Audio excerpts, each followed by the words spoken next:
Today I'm talking about sun flares, starbursts, using the sun in photos. I think it's a good way to add some interest to the pictures. Really fun way to do things. Just have to be a little careful, of course, when you're taking photos of the sun, especially with DSLRs, film cameras. You don't want to look through the viewfinder when you're doing stuff like this.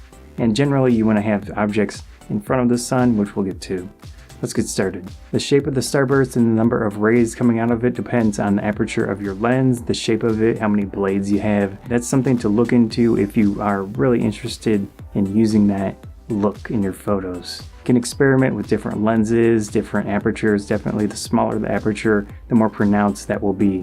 And you can definitely, in the later times of the day, get more use out of the sun with different trees, different objects in the foreground, in the background. But you can also, when it's midday, like right above you, you can use something like a tree covering and just shoot right up through there and you'll get something interesting out of it. Definitely works either way. Of course, this really only works when it's nice clear skies, or you can at least get a good form, good view of the sun itself compared to the surrounding sky. Taking photos of the sun right in the photos, landscape or whatever, can be pretty challenging to make it interesting. If you do lower your aperture to something smaller, that would definitely improve the situation, but even with larger aperture, it can kind of give a nice glow to the sun itself, so it's not so pronounced. Of course, one of the classic ways to use the sun in photos is right on the horizon line. It's just peaking there. You've got some of the brightness of the sun in there, and then definitely some glow on the ground.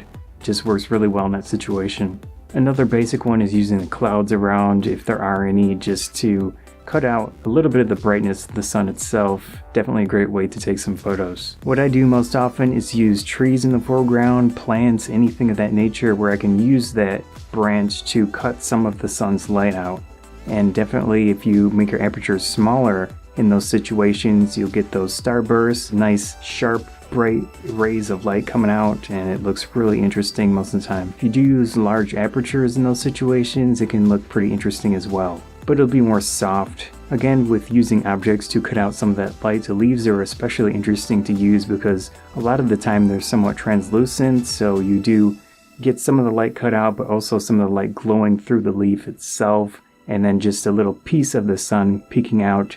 If you use the small apertures, you can get those bursts coming out as well. It just looks really awesome. Touching the edge of the frame is another way to use the sun to get a different look to the photos. It might not be in the picture or just a little piece of it in the picture, but still gets that contrast to go down because that light is shining off of the lens front. I tend to use wider lenses in these situations a lot. The kit lenses actually work pretty well because you can go to those small apertures and just looks really nice. So definitely a good way to use cheap lenses that are wide like a kit lens. I do think the sun is a great subject to use in your photos, or at least a piece of a photo to make it more interesting. But again, you want to be careful of using the sun in the photos for your camera, your sensor, and your eyes. Anyways, hope you enjoyed this video. I'm Scott Photography Bonsai. If you did enjoy the video, please consider subscribing. That helps me out a lot. Likes and shares help out a lot as well.